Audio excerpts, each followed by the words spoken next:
welcome to Abhyas Safalta dear students. I am your success partner in commerce education. आप लोगों को पता है हम लोग इससे पहले फर्स्ट चैप्टर का बेसिक अकाउंटिंग टर्म्स चैप्टर कर रहे थे, उसका पार्ट 1 कंप्लीट हो गया था जिसमें हम लोगों ने 11 बेसिक अकाउंटिंग टर्म्स किया था। आज उसके आगे प्रोसीड करेंगे। तो आपका आज का जो पहला है वो है डेटर्स।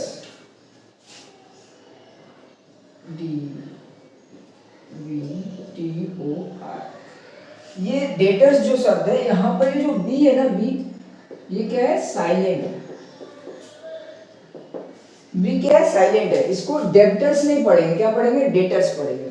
तो सर डेटर्स होता क्या है? उससे पहले एक अनुपम रॉय, ये हम लोगों का क्या है? बिजनेस है जिसका अकाउंटिंग हम लोग कर रहे हैं, ठीक है। और ये क्या है? ये आप कोई भी अपना पसंद का एक्टर का नाम लिख सकते हैं। जैसे यहाँ पर मान लेते हैं मिस्टर ए लेते हैं, यहाँ पर मिस्टर ए लेते हैं और ये अपना बिजनेस है। यहाँ पर हम ये मेरा गुड्स है, बिजनेस का गुड्स। गुड्स का डेफिनेशन हम लोग पढ़ चुके हैं, आइटम्स ऑफ ट्रेड जिसमें हम लोग डील करते हैं। और ये क्या कर रहा हूँ मैं? मिस्टर ए को सेल कर रहा हूँ, ठीक है। सेल कर रहा हूँ, हाँ सर। फिर सेल करने के बाद मिस्टर ये मेरे को मतलब बिजनेस में क्या देंगे? पैसा, है कि नहीं? अगर सेल करने के बाद पैसा मिल जाता है तो फिर हम लोगों को कोई प्रॉब्लम नहीं है, इसको क्या बोलेंगे? Cash sales.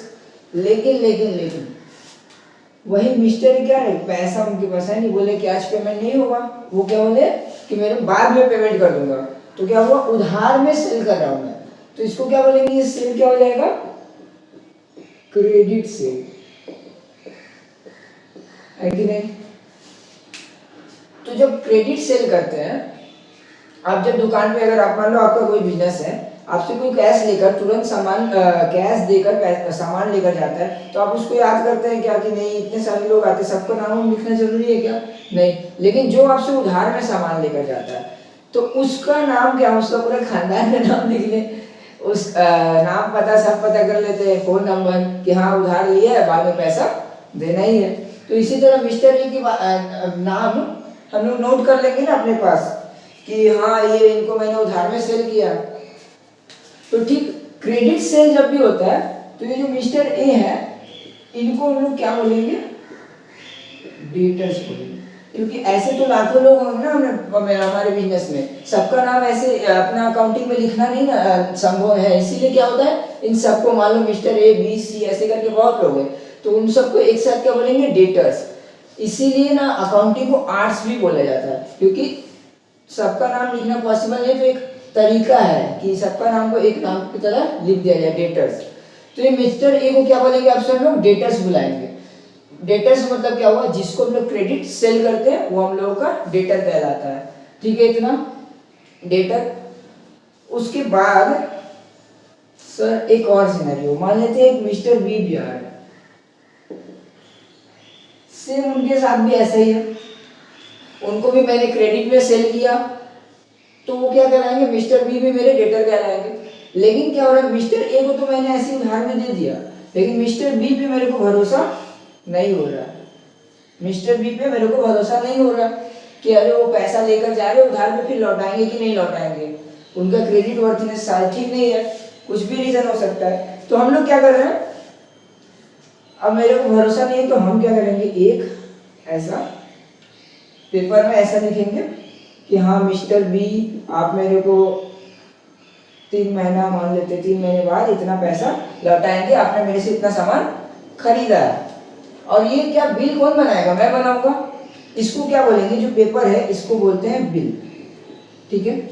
और ये बिल कौन बनाएगा? मैं बिल बनाने के बाद ये बिल क्या करूंगा? मैं मिस्टर बी को भेजूंगा और मिस्टर बी क्या करेंगे?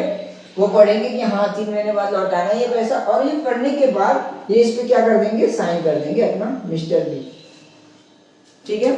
और ये मिस्टर बी साइन करने के बाद ये बिल मेरे को क्या कर देंगे? यहाँ पे वापस लौटा देंगे। तो यहाँ पर हुआ क्या? ये बिल मेरे को मिला। मिलने को इंग्लिश में क्या बोलते हैं? रिसीव। क्या मिला मेरे को? बिल मिला, है ना। तो बिल का क्या होगा, 3 महीने बाद कोई स्पेसिफिक डेट के बाद, यहाँ पे मैंने एग्जांपल 3 मंथ लिया है, 2 मंथ भी हो सकता है, 1 मंथ भी हो सकता है। तो 3 महीने बाद मेरे को कोई स्पेसिफिक डेट के बाद मिस्टर बी का जो बिल है इसका अमाउंट रिसीव होगा, अभी हुआ नहीं है। तो मतलब बिल मेरे को अभी रिसीव हुआ, इसका अमाउंट मिलने वाला है, इसीलिए क्या हो जाएगा, रिसीवेबल। तो बिल्स रिसीवेबल, ये जो बिल है इसका अमाउंट मेरे को मिलेगा इन फ्यूचर। तो इस ये क्या कहलाएगा मेरा, बिल रिसीवेबल। ठीक है, अभी समरी करता हूँ। यहाँ पे हुआ था क्रेडिट सेल किया था मैंने मिस्टर ए को, तो वो क्या कहलाए मेरा डेटर्स। सेम मैंने मिस्टर बी को भी क्रेडिट सेल किया था, तो मिस्टर बी भी मेरे क्या कहलाएंगे, डेटर। लेकिन अगर उन पे मेरे किसी वजह से हम लोग ट्रस्ट नहीं कर पा रहे, ये कुछ भी रीजन हो सकता है, तो उन पे क्या करेगा, बिल बनाया और उनको भेजा। बिल वो क्या किए, मैंने बिल ड्रॉ किया, उनको सेंड किया, वो क्या किया, एक्सेप्ट किए, वहां पर अपना साइन किए, और वो साइन करने के बाद क्या हुआ, बिजनेस को लौटा दिए।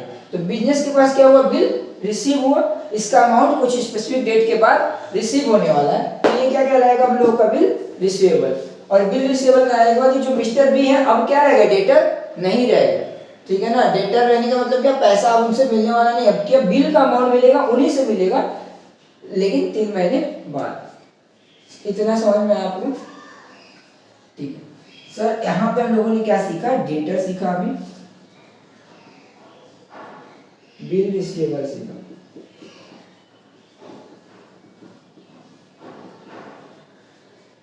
इन दोनों के टोटल को ही क्या बोलते हैं, ट्रेड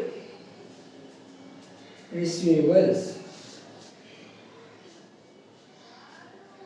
ट्रेड मतलब क्या, आप जिस चीज का बिजनेस कर रहे हैं उसको करके आपको ऑर्डिनरी कोर्स ऑफ बिजनेस, मतलब ट्रेड रिसीवेबल क्या है, trade receivable is the total amount receivable from goods sold और rendering of services in normal course of business. मतलब आप जो नॉर्मल कोर्स ऑफ बिजनेस कर रहे हैं उसको करके आपको टोटल पैसा कितना मिलने वाला है, वो क्या कहलाता है, ट्रेड रिसीवेबल। तो देखो ना, हम लोग का नॉर्मल कोर्स ऑफ बिजनेस जो भी ये गुड्स है, यही बेचने का काम है हम लोगों का। तो इसको बेचकर पैसा मिलने वाला क्या है, डेटर से मिलने वाला है। और क्या है, मिस्टर बी हम लोग के डेटर थे, अब क्या कह रहा है, बिल्स रिसीवेबल में परिवर्तित हो गए। तो वो क्या है, टोटल अमाउंट क्या होगा, यही तो मिलने वाला है ना टोटल अमाउंट। तो यही क्या कहलाएगा हम लोग का, ट्रेड रिसीवेबल। तो अभी हम लोगों ने कितना टर्म सीखा, पहला डेटर्स, दूसरा क्या सीखा, बिल रिसीवेबल, तीसरा सीखा ट्रेड रिसीवेबल्स। समझ में आया इतना? आगे बढ़कर नेक्स्ट टर्म क्या है, क्रेडिटर्स।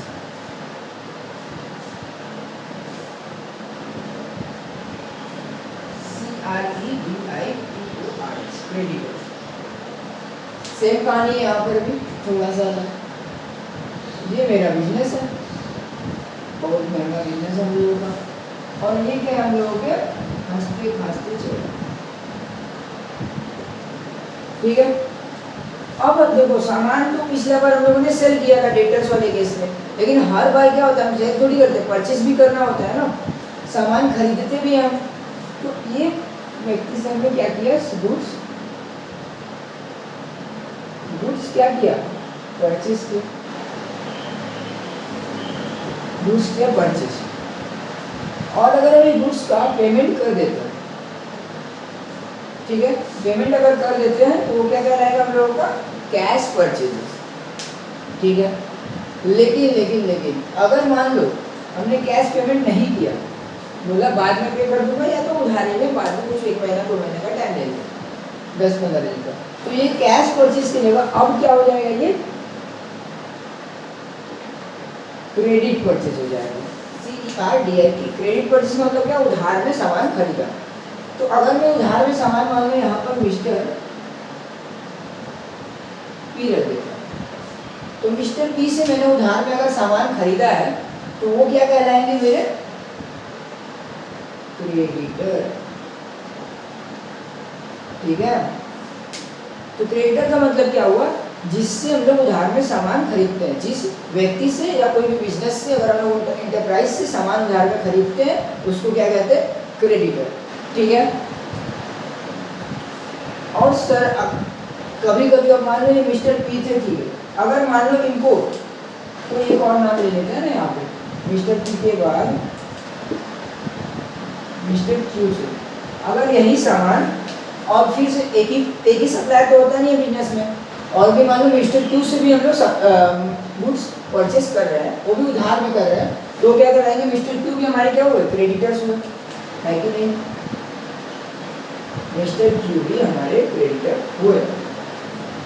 लेकिन मिस्टर क्यू को क्या है ना, मेरे पे भरोसा नहीं, हमारे बिजनेस पे भरोसा नहीं है कि वो सही टाइम पे पेमेंट कर पाएगा कि नहीं, तो वो क्या कर रहे हैं ना, उनको रिस्क है, डर लग रहा है, तो वो क्या किए, एक सेम जैसे हम लोगों ने किया था, बिल ड्रॉ करेंगे। इन्होंने क्या किया, बिल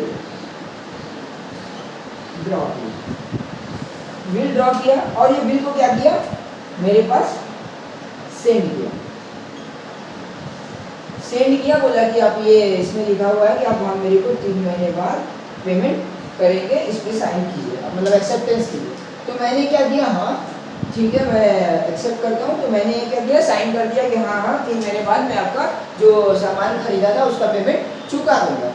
तो ये जो मैंने साइन करके फिर इसका बाद क्या किया, मैंने साइन किया मतलब क्या किया, बिल को एक्सेप्ट कर दिया, साइन करने का मतलब क्या हुआ, बिल एक्सेप्ट कर दिया, और ये बिल फिर मैं क्या करूँगा, क्रेडिटर को वापस रिटर्न कर दूंगा, है कि नहीं। तो मिस्टर क्यू से उधार में सामान खरीदा, मिस्टर क्यू ने बिल ड्रॉ किया, बिल ड्रॉ करके मेरे को सेंड किया, सेंड करने के बाद मैंने क्या किया, बिल को एक्सेप्ट किया, और एक्सेप्ट करके फिर से मिस्टर क्यू को बिल लौटा दिया। तो ये मिस्टर क्यू के लिए ये बिल क्या कहलाएगा, बिल रिसीवेबल। जैसे हम लोगों का टाइम था, इन्होंने तो मेरे को क्रेडिट में सेल किया है ना, तो इनके लिए क्या हो जाएगा, ये बिल रिसीवेबल, ठीक है। लेकिन हम लोग किसका बिजनेस का मतलब अकाउंटिंग कर रहे हैं, इसका, तो हम लोग अपने तरफ से देखेंगे। हम लोग फर्स्ट क्लास में ही बोल चुके हैं कि अकाउंटिंग जो है वो बिजनेस के तरफ से देखते हैं, ओनर के तरफ से नहीं, ये वाला बिजनेस एंटिटी कॉन्सेप्ट में देखा था। तो ये क्या है, हम लोग जो बिल, ये जो बिल का अमाउंट है वो क्या है, पैसा इनको देना है मिस्टर क्यू को, 3 महीने बाद पे करना है, कोई स्पेसिफिक डेट के बाद पेमेंट करना है, तो पे कर दिया तो पेमेंट, लेकिन पैसा देना अगर बाकी है तो उसको क्या बोलेंगे, पेएबल। तो बिल का जो पैसा देना बाकी है वो क्या कहलाता है, बिल पेएबल, ठीक है। तो अब मिस्टर क्यू मेरे डेटर नहीं रह, मतलब सॉरी क्रेडिटर नहीं रह जाएंगे, वो क्या कहलाएंगे, बिल्स पेएबल, ठीक है, क्योंकि अब उनको 3 महीने बाद मेरा इसका अमाउंट पे करना है।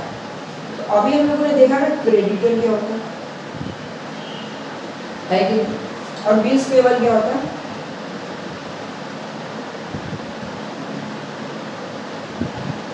इन दोनों को अगर जोड़ दिया जाए तो ये क्या कहलाता है, ट्रेड पेएबल। इसका मतलब ये हुआ कि ट्रेड करके, मतलब मैं नॉर्मल जो बिजनेस कर रहा हूँ, नॉर्मल कोर्स ऑफ बिजनेस, उसको करके कितना पैसा मेरा देना बाकी है उसको बोलते हैं ट्रेड पेएबल। क्रेडिटर को पैसा देना है, जैसे यहाँ पे आ गया मेरा मिस्टर पी, और क्या है, बिल्स पेएबल वाला भी पैसा देना है, ये क्या कहला गया, मिस्टर क्यू, ठीक है। तो एग्जाम्पल पे अगर हम लोग ले लें कि इनको मेरे को 10,000 पे करना है और इनको मेरे को 20,000 पे करना है, तो टोटल मेरा क्या हो जाएगा, 30K का 30,000 का जो ट्रेड पेएबल होगा। समझ में आपको। तो अभी हम लोगों ने क्या किया, डेटर सीखा, डेटर के बाद बिल रिसीवेबल सीखा, बिल रिसीवेबल के बाद ट्रेड रिसीवेबल क्या होता है वो सीखा।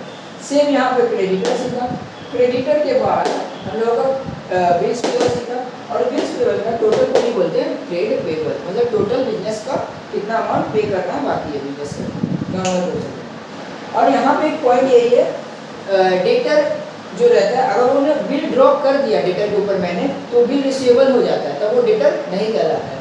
सेम यहाँ पर क्रेडिटर के केस में मिस्टर पी अभी भी क्रेडिटर है, लेकिन मिस्टर क्यू क्रेडिटर थे, लेकिन बिल ड्रॉ करने के बाद वो क्रेडिटर नहीं रहे, अब वो क्या कहलाएगा, बिल पेएबल। समझ में आया एकदम। तो चलिए बढ़ते हैं नेक्स्ट टर्म्स की तरफ। पहले आपको पता होगा, हम लोगों ने चैप्टर शुरू करने से पहले ही बोल रखा था कि बेसिक अकाउंटिंग टर्म्स जरूरी होता है किसी भी लैंग्वेज को सीखने के लिए। तो हम जो साइंस के स्टूडेंट हैं उन लोगों को या तो जनरल टर्म्स कुछ अलग अलग नहीं होता, जैसे एंट्री का देखा था, एंट्री का मतलब क्या होता है, अंदर आना, लेकिन उसका मतलब क्या होता है कि बुक्स में रिकॉर्ड करना है एंट्री का मतलब। उसी तरह से क्या होता है, साइंस वाले बच्चे लोगों को, ये हम लोग को सॉल्वेंट, सॉल्वेंट का मतलब क्या होता है, जो घुल जाता है ऐसा पानी में, जो सोल्यूबल होता है उसको बोलते हैं सॉल्वेंट। लेकिन बिजनेस में, अकाउंटिंग में इन सभी वर्ड्स का मतलब थोड़ा बहुत बदल जाता है, इसीलिए चैप्टर जरूरी है करना। तो सॉल्वेंट मतलब क्या होता है, सॉल्वेंट इज अ पर्सन, कोई पर्सन, और इंटरप्राइज, इंटरप्राइज मतलब क्या, कोई business, which is in a position to pay its debts. Debts मतलब क्या हुआ, जो उधार है उसका, पैसा जो अमाउंट उधार है, क्रेडिट है, उसको अगर वो, जो कोई पर्सन या इंटरप्राइज इस पोजीशन में है कि वो अपना उधार जब आ रहा है, जैसे उस समय एग्जाम्पल लिया ना कि 3 महीना 2 महीना बाद पेमेंट करना है, तो अगर कोई आ जाता है क्रेडिटर, तो उस समय अगर उसके पास वो इस पोजीशन में है कि वो पेमेंट कर सकता है, तो उस व्यक्ति को क्या बोलेंगे, या इंटरप्राइज को क्या बोलेंगे, सॉल्वेंट। तो सॉल्वेंट इज अ पर्सन और enterprise which is in a position to pay its debts, मतलब उधार को अपने समय पे पे कर पा रहा है, तो उस बंदे को क्या बोलेंगे, सॉल्वेंट।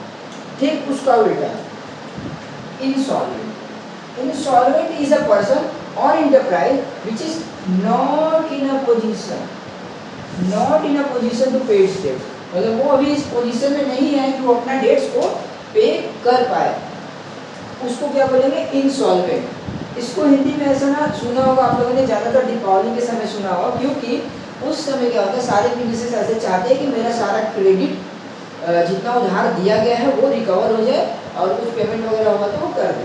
तो उस समय ज़्यादातर सुनने को मिलता है कि नहीं भैया आप पेमेंट नहीं कर पाएंगे क्योंकि दिवालिया निकल गया मेरा। तो इसको इंसॉल्वेंट को हिंदी में क्या बोलते हैं, दिवालिया निकल जाना या दिवालिया निकल जाना ये। तो इंसॉल्वेंट का मतलब ये, पैसा है या प्रॉपर्टी बहुत सारा उससे मतलब नहीं है, लेकिन वो इस पोजीशन में आ चुका है तो अभी पेमेंट नहीं कर सकता, अगर पेमेंट कर देता है तो कुछ उसका नुकसान हो जाएगा, इसलिए नहीं करता है। तो not in a position to pay its debts, तो इंसॉल्वेंट वो पर्सन है, वो एंटरप्राइज है जो एक इस पोजीशन में नहीं है तो अपना डेट्स को पे ऑफ कर पाए। समझ में आप लोगों को सॉल्वेंट और इंसॉल्वेंट का मतलब, ठीक है सर। अब एक नया वर्ड आता है बैड डेट्स। उससे पहले हम लोग देखते हैं डेटर होता क्या है। डेटर का मतलब होता है जिसको हम लोग क्रेडिट सेल करते हैं, है ना। अगर क्रेडिट सेल करने वाला व्यक्ति पैसा नहीं दे, तो मतलब जिसको मैंने क्रेडिट सेल किया, मतलब क्या मैंने उसको उधार दिया है, तो वो क्या कहलाएगा, मेरा डेट्स कहलाएगा, है ना। मैंने उधार दिया जो अमाउंट वो डेट्स कहलाएगा। मान लो मैंने इसको पहला टाइम मिस्टर ए था ना, मिस्टर ए को मैंने 10,000 अमाउंट डेट दिया था। मिस्टर ए मेरे क्या थे, जो डेटर थे, 10,000 के लिए जो मेरे डेटर थे, और इनको मैंने 10,000 का डेट दिया था। अगर किसी भी वजह से अगर मिस्टर ए मेरे को पैसा नहीं दे रहा, अगर वो बोल रहे कि जो करना है कर लो, पैसा नहीं देंगे, तो ये क्या हुआ, मैंने मिस्टर ए को जो डेट दिया था वो मेरा क्या हुआ, अब तो मिलेगा नहीं, रिकवर नहीं हो पाएगा। तो जो डेट दिया था वो क्या है, बैड है, बैड पर्सन होती है। इसीलिए यहाँ पे वर्ड क्या आ जाता है, बैड डेट्स। जो मैंने उधार दिया था वो कैसा था, खराब था, ऐसा मैंने समझाने के लिए दिया। Bad debts is the amount owed to the business, मतलब जो अमाउंट मेरे को मिलने वाला था मिस्टर ए से 10,000, ये वो अमाउंट है that is written off because it has become irrecoverable, because it has become irrecoverable, मतलब अब जो मैंने डेट दिया था वो मेरे को मिलेगा नहीं, रिकवर नहीं कर पाऊंगा, तो वो अमाउंट क्या कहलाता है, बैड डेट्स कहलाता है। समझ में आएगी, मतलब जो 10,000 मिस्टर ए को या मैंने जो डेटर को पैसा दिया था वो पैसा मेरे को अब नहीं मिलेगा, तो जो डेट था वो क्या हो गया, बैड, मतलब रिकवर नहीं हो सकता है अब, इसीलिए उसको क्या बोलेंगे, बैड डेट्स बोलेंगे। और ये हम लोगों के लिए क्या है, लॉस है, it is a loss for the business. ये हम लोगों के लिए लॉस है ना, जो पैसा मेरा चला गया, डूब गया, उसको क्या बोलते हैं, लॉस बोलते हैं, नुकसान ही हुआ बिजनेस का। अब ये थोड़ा सा MCQ point of view use किया है, ये हम लोग आगे पढ़ेंगे, प्रॉफिट एंड लॉस अकाउंट होता क्या है। It is a loss for the business and this debited to profit and loss account. बस ऐसा याद रख लेना कि ये डेबिट होता है प्रॉफिट एंड लॉस अकाउंट में, और डिटेल में हम लोग ये फाइनल अकाउंट जब करेंगे ना तब देखेंगे, ठीक है। अब यहाँ पर जैसे कि ये वाला इंस्टॉलमेंट वाला पर्सन है, अब वो पैसा नहीं दे रहा, अगर यही पैसा वो नहीं दे रहा तो ये मेरा डेटर ही तो था। अगर मेरा डेटर पैसा नहीं दे रहा, वो बोल रहा है कि मैं इंस्टॉलमेंट हो गया हूँ, तो इसका मतलब वो जो पैसा था वो क्या कहलाएगा, बैड डेट्स। समझ में आया? ये मेरा 10,000 था, मिस्टर ए को मेरे मिस्टर ए से मिलने वाला था। अब ये ऐसा बोल रहे हैं कि मैं इंस्टॉलमेंट हो गया हूँ सर, मैं आपका पैसा नहीं पे कर पाऊँगा। तो ये जो मेरा डेट था ये क्या हो जाएगा, बैड डेट हो जाएगा। समझ में आया?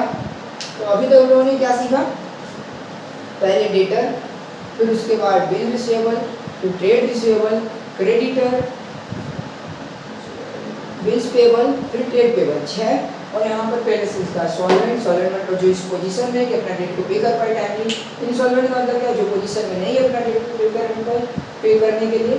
7, 8। और ये क्या है हम लोग आज का 9वां टर्म है, बैड डेट्स, कि जो पैसा उधार दिया गया था वो मेरे को नहीं मिल रहा, रिकवर नहीं कर पा। समझ में आया? तो हम लोगों का नेक्स्ट टर्म है वाउचर। वाउचर क्या होता है, आप लोगों को पता होगा कि जब आप लोग ऐसे क्लोथ्स का मतलब हम लोग एग्जांपल हमेशा क्या लेते हैं, क्लोथ्स वाला। आप लोग जब सामान बाजार से सामान खरीदते हैं, क्लोथ खरीद रहे हैं, तो आप लोगों ने देखा होगा कि वो एक बिल बनाता है। बिल में पहले रहता है आपका जो बिल आपको फाड़ कर दे देता है, जिसमें लिखा रहता है प्राइस, और उसके नीचे क्या रहता है, कार्बन लगा रहता है। उसके नीचे एक सादा पेपर रहता है जिसमें वो क्या रहता है, जो उसमें लिखा रहता है वो छपता है। तो वो एक आपको दे देता है, दूसरा वो खुद क्यों रखता है, कभी सोचा है? वो खुद क्यों रखता है, क्योंकि वो उसका क्या करता है, रिकॉर्ड करता है। तुरंत तुरंत नहीं रिकॉर्ड करता अपना बुक्स ऑफ अकाउंट्स में, वो उसको रखता है बाद में रिकॉर्ड करने के लिए। तो वो किस तरीके से काम कर रहा है, वो जो व्हाइट पेपर नीचे रह जा रहा है कार्बन के नीचे, वो एक एविडेंस की तरह काम कर रहा है कि इतना मेरा परचेज हुआ, इतना सेल हुआ। तो उसी को क्या बोलते हैं, वाउचर। तो voucher is an evidence of business transactions. तो जो ट्रांजेक्शन हो उसका क्या है, एविडेंस है। एग्जाम्पल के रूप में वाउचर का होता है क्या, कैश मेमो। कैश मेमो किसको बोलते हैं, अगर आपने कैश में परचेस किया या सेल किया, कैश में परचेस या सेल होता है, तो जो आपको रिसिप्ट देता है, बिल देता है, उसको बोलते हैं कैश मेमो।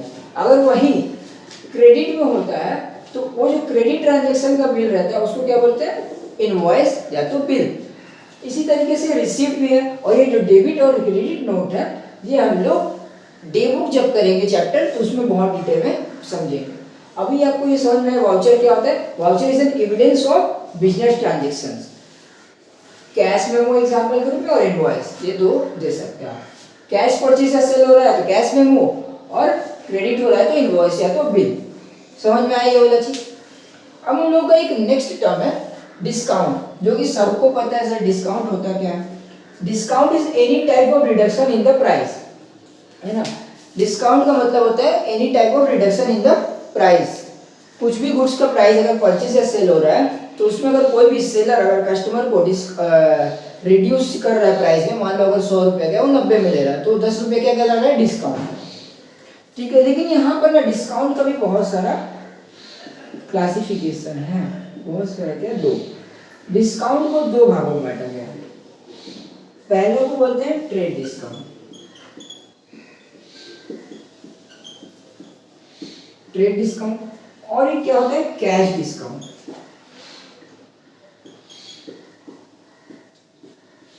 इन दोनों को ना हम एक एग्जांपल से समझते हैं।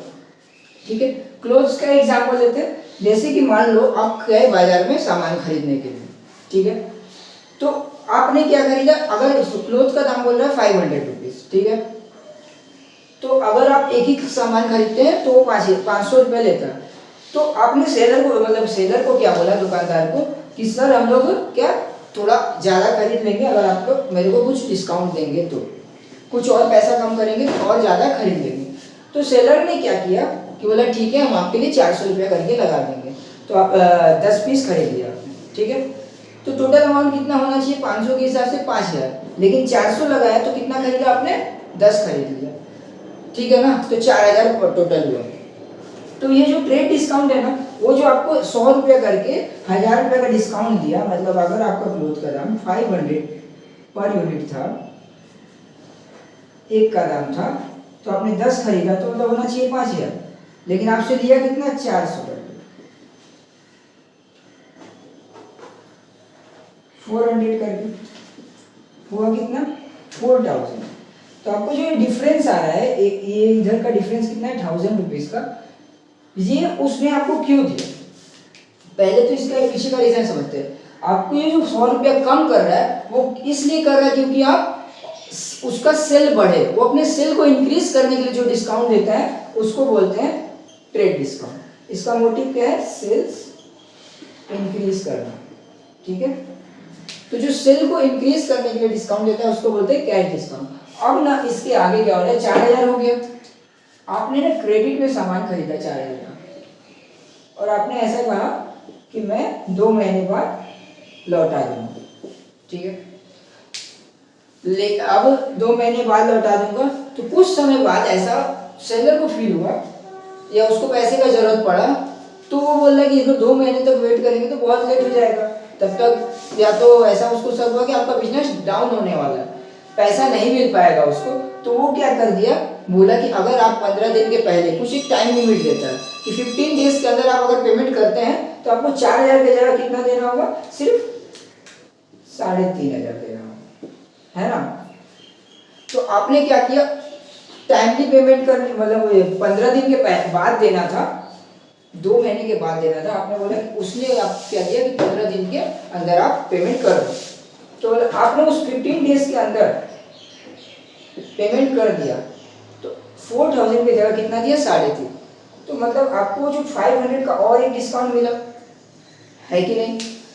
तो ये जो 500 का डिस्काउंट मिला, ये क्यों मिला आपको, टाइमली पेमेंट करने की वजह से, टाइमली पेमेंट की वजह से या तो अर्ली पेमेंट करने की वजह से, मतलब समय से पहले पेमेंट करने के लिए जो सेलर आपको डिस्काउंट देता है उसको बोलते हैं कैश डिस्काउंट, और जो अपना सेल्स को इंक्रीज करने के लिए डिस्काउंट देता है उसको बोलते हैं ट्रेड डिस्काउंट। समझ में आया इतना। अब इसके अलावा एक और वर्ड आता है जिसको बोलते हैं रीबेट।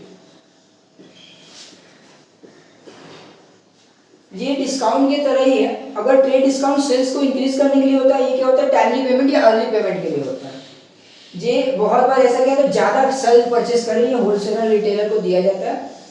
लेकिन ये जो रिबेट है, ये अगर आपका ये जो प्रोडक्ट खरीदा आपने वो डैमेज हो जाता है या कोई डिफेक्ट रहता है उसमें,